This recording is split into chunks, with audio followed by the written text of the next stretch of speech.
kalau zaman sekarang orang masih menghafal Al-Quran, itu manfaatnya apa?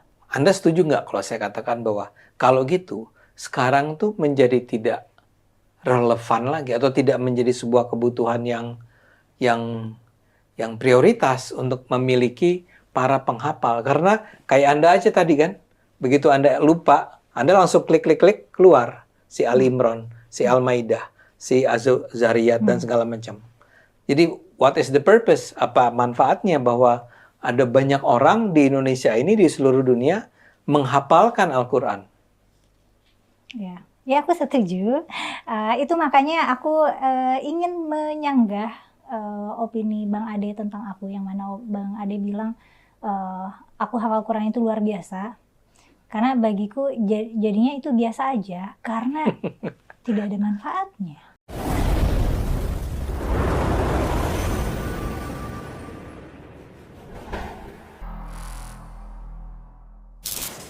Ada lagi nih betina yang lain. Ini urusan betina nih malam nih. Bu, apalagi yang satu bilang, saudara, kali ini dia ngaku dulu saya penghafal Quran. Yang wawancarai seorang doktor, dosen dari universitas, saudara, yang terkenal di Indonesia, luar biasa. Si dosen nanya, bagaimana dengan hafalan Qurannya? Nggak penting itu hafalan Quran. Dulu saya hafal Quran, waktu saya baca Quran, hafal Quran, banyak orang-orang pada datang ke saya, ibu-ibu pada datang ke saya, minta air dibacain, minta doa, minta berkah. Ya dulu sih saya ya terima-terima aja, tapi sekarang saya baru sadar ternyata nggak guna itu semua. Dan perempuan ini sekarang udah nggak pakai jilbab lagi, dulu pakai jilbab, saudara. Jadi dengan sombongnya dia katakan bahwa ngapalin Quran itu nggak perlu. Saya dulu hafal Quran, nggak ada manfaatnya. Si dokter nih yang dari universitas, saudara, wah mendukung perempuan tadi. Memang nggak perlu kan untuk menghafal Al-Quran, kurang ajar. Masya Allah, kacau tidak?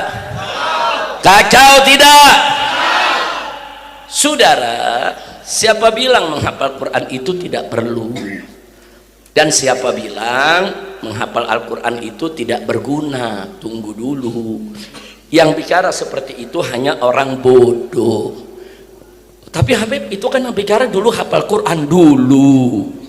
Sekarang dia udah nggak hafal Quran lagi. Allah cabut hafalannya, saudara. Jadi nggak ada tuh manusia melupakan Al-Quran, nggak ada. Al-Quran yang melupakan dia, saudara. Nggak ada tuh manusia tinggal Al-Quran. Al-Quran yang tinggalkan dia, saudara. Allah Maha tahu kalau perempuan tadi, saudara, satu saat akan menghina Al-Quran, satu saat akan merendahkan Islam, saudara. Allah Maha tahu. Maka itu hafalannya tidak berkah, sehingga lupa dengan dia punya hafalan dan bicara seenaknya. Nah, sekarang kalau ada yang mau tahu apa sih manfaat gunanya ngapalin Quran, mau tahu tidak? Mau tahu tidak? Satu saja saya mau bahas pada malam hari ini, apalagi kebetulan kita menyambut bulan Ramadan, yang bulan Ramadan itu disebut juga Syahrul Shom, bulan puasa, disebut juga Syahrul Quran, bulan Al-Quran, karena untuk pertama kalinya Al-Quran diturunkan di bulan Ramadan. Allah menyatakan dalam Al-Quran, Syahrul Ramadan alladzi unzila fihil Quran hudalin nas wa bayyinatin minal huda, hudalin nas, saudara, wa bayyinatin minal huda wal furqan. Jadi saya mau ingatkan di sini kepada semua umat, kalau kita mau tahu apa sih pentingnya menghafal Quran, yuk mari kita lihat satu ayat. Perhatikan baik-baik, Bapak, Ibu, ini penting. Allah berfirman dalam Al-Quran, faqala ta'ala, inna nahnu nazzalna dzikra wa inna lahu lahafizun.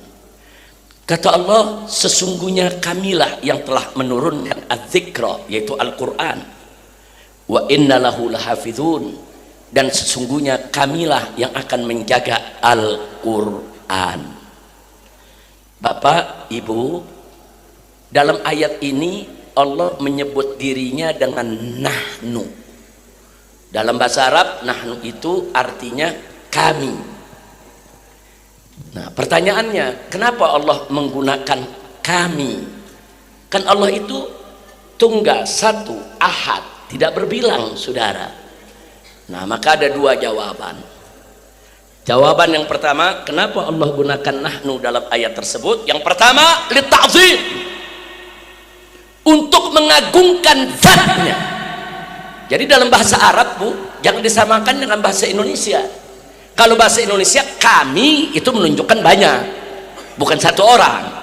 Tapi kalau Allah menyebut zatnya, nahnu, kami, itu untuk menunjukkan keagungannya, ketinggiannya, kesuciannya, kebesarannya, sampai untuk menunjukkan keagungan, kesucian, saudara, dan kebesarannya. Nggak cukup kata ana, nahnu.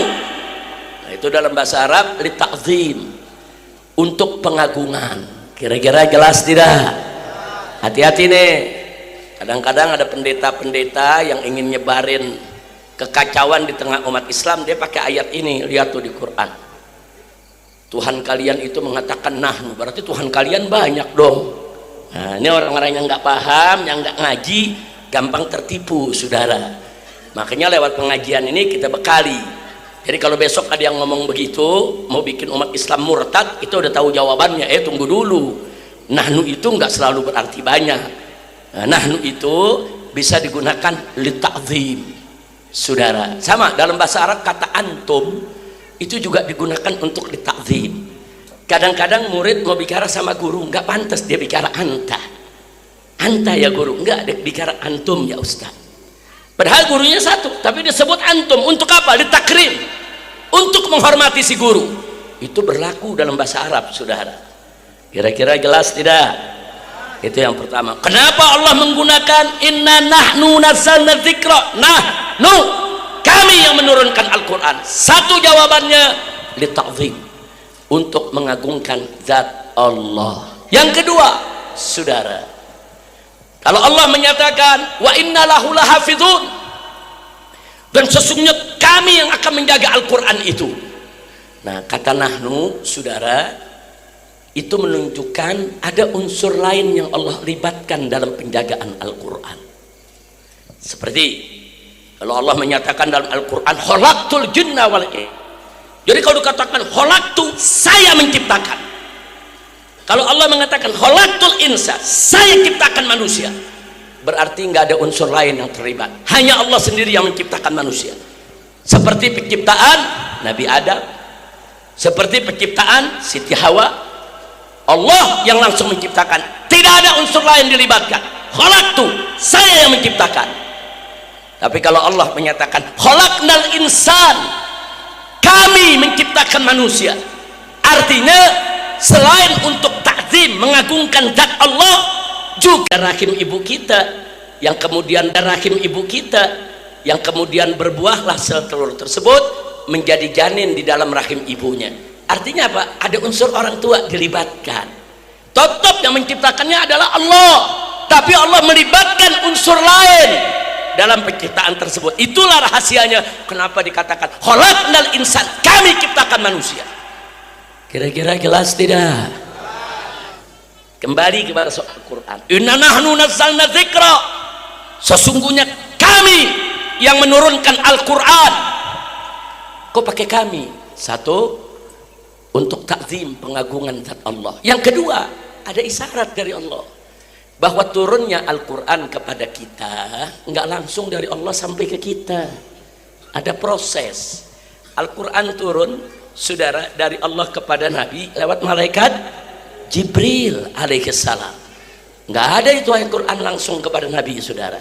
Lewat malaikat Jibril ada proses pewahyuan, diterima oleh Nabi. Artinya dalam penurunan Al-Quran, saudara, Allah melibatkan unsur malaikat untuk diwahyukan kepada kita punya Nabi. Ada unsur lain. Kira-kira jelas tidak? Kemudian, saudara, dari Nabi, saudara, Al-Quran itu diturunkan kepada sahabat. Artinya sahabat mendapatkan Al-Quran lewat Nabi. Nabi mendapatkan Al-Quran lewat proses pewahyuan dari Allah melalui malaikat Jibril. Ada proses, Allah libatkan, ada unsur-unsur lain Allah libatkan. Nah, dari sahabat ke tabi'in, dari tabi'in ke tabi'in sampai ke guru-guru kita. Nah, kita mendapatkan Al-Quran dari guru kita. Kita nggak dapat langsung dari malaikat Jibril, kita nggak dapat langsung dari Allah, tapi kita dapat melalui guru. Ada unsur lain tidak dilibatkan? Ada. Kira-kira jelas gak? Nah, kita lanjutkan lagi. Wa inna lahu lahafidun, dan sesungguhnya kami yang akan menjaga Al-Quran. Artinya Al-Quran pasti akan dijaga oleh Allah sampai hari kiamat, saudara. Tidak akan ada yang mampu untuk menghancurkan Al-Quran. Kenapa Allah gunakan kami? Satu, untuk mengagungkan zat Allah yang maha besar, yang maha kuasa dan maha mampu untuk menjaga Al-Quran. Tapi pada saat yang sama ada isyarat, dalam menjaga Al-Quran ada unsur lain yang Allah libatkan, saudara. Siapa unsur lain yang Allah libatkan untuk menjaga Al-Quran? Di antaranya al-huffaz, para penghafal Al-Quran. Jadi para penghafal Al-Quran itu jangan bilang gak ada gunanya, kedudukannya sangat mulia, saudara. Kenapa? Karena mereka menjadi penjaga Al-Quran di atas bumi Allah. Oh, mau tahu gunanya? Mari kita lihat. Beberapa dekade yang lalu pernah mencetak mushaf Al-Quran ratusan ribu eksemplar yang disebarluaskan ke negeri-negeri Islam, saudara. Tapi nggak sampai hitungan bulan ataupun minggu, hanya hitungan hari terbongkar kalau Al-Quran itu ada ayat-ayat yang dirubah harokatnya. Rubahnya nggak banyak, nggak semua ayat dirubah. Ada beberapa ayat dirubah harokatnya, diganti hurufnya, saudara. Hanya hitungan hari terbongkar. Begitu terbongkar, saudara, dilaporkan ke negara-negara Islam, Quran-Quran tersebut, saudara, disita dan dimusnahkan. Gagal total mereka memalsukan Al-Quran. Siapa yang membongkarnya? Para penghafal Al-Quran. Para penghafal Al-Quran, saudara, kadang-kadang dalam murojaah mereka kan suka lihat kembali mushafnya, saudara, untuk menguatkan hafalan mereka. Begitu mereka lihat, oh, ini kok bacaannya kayaknya beda dengan yang saya hafal. Periksa ke mushaf yang lama, saudara, iya beda kok begini. Periksa lagi ayat lain, kok beda. Di mana-mana kebongkar. Siapa yang ngebongkar? Para penghafal Quran. Coba kalau nggak ada yang hafal, saudara. Coba bayangkan kalau di atas muka bumi ini ada yang hafal Al-Quran, hancur. Itu Al-Quran diobok-obok sama orang kafir, saudara. Jadi jangan merendahkan penghafal Quran. Penghafal Quran itu derajatnya tinggi. Mereka dipilih oleh Allah sebagai penjaga Al-Quran. Lalu kalau ada orang hafal Quran kemudian hilang hafalannya dan menjadi zindik, menghina Al-Quran, Allah Maha tahu, saudara, kalau memang dia tidak ikhlas menghafal Qurannya, kalau memang dia akan menjadi masalah di kemudian hari, Allah Maha tahu. Makanya Allah cabut itu hafalannya, sudah. Alhamdulillah. Kira-kira jelas tidak? Baik. Waktu saya masih sekolah antara SMP SMA, saudara, ada sebuah cetakan mushaf Al-Quran di Indonesia yang dikeluarkan oleh Departemen Agama. Dulu namanya Departemen Agama, sekarang namanya Kementerian Agama. Resmi. Ternyata begitu dicetak, keluar, sebar, ada yang dibagikan gratis ke pesantren-pesantren, ke sekolah-sekolah, ada juga yang dijual di toko-toko kitab, saudara. Enggak sampai sehari baru keluar, disebar, ketahuan ada salah cetak. Jadi bukan Departemen Agama sengaja untuk memasukkan Al-Quran merubah, bukan, enggak sengaja, salah cetak, saudara, ketahuan. Ada penghafal Quran mau beli mushaf, lihat ini mushaf bagus, cetakan baru, buka. Begitu buka dia baca kok lain, cuman satu kata, salah cetak satu kata. Lapor langsung ke Departemen Agama. Lalu apa yang terjadi? Seluruh mushaf tersebut disita oleh Kementerian Agama, sudah. Semuanya diambil kembali, ditarik kembali, cetak ulang. Masya Allah. Siapa tuh yang bongkar? Penghafal Quran. Jadi saya tanya, kalau gitu penghafal Quran itu perlu tidak? Penting tidak? Bagus tidak? Takbir. Shallu ala Nabi. Baik, yang ketiga saya ceritakan lagi, saudara. Dulu di zaman pada saat negara-negara Eropa menyerbu negara-negara Islam, termasuk menyerbu negara Turki, saudara. Dulu ada kekhilafahan. Begitu mereka kuasai, saudara. Bahkan sebelum itu juga, saudara, diserbu negara Islam oleh orang-orang kafir, dan perpustakaan yang dimiliki oleh negara, ulama-ulama, masyarakat, semua disita. Termasuk mushaf Quran disita. Begitu disita, dikumpulkan, dibakar habis.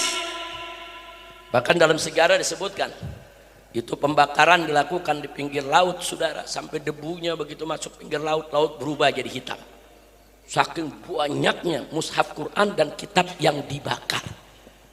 Tujuan mereka apa? Kalau sudah dibakar begitu, nggak ada lagi Al-Quran di atas muka bumi ini, saudara. Bahkan banyak ulama diseret, dibunuh. Yang hafal Quran dibantai, genocide, saudara. Mushafnya dibakar, yang hafal Qurannya dibunuh, saudara. Tapi apa yang terjadi? Tetap Al-Quran nggak bisa dihilangkan. Ya, di negeri itu, saudara, penghafal Quran dibunuh. Kan penghafal Quran ada di negeri mana-mana, saudara, menyebar ke seluruh dunia. Nah, akhirnya melalui penghafal Quran yang ada di seluruh dunia tersebut, saudara, dengan mudah kita bisa cetakan mushaf yang baru.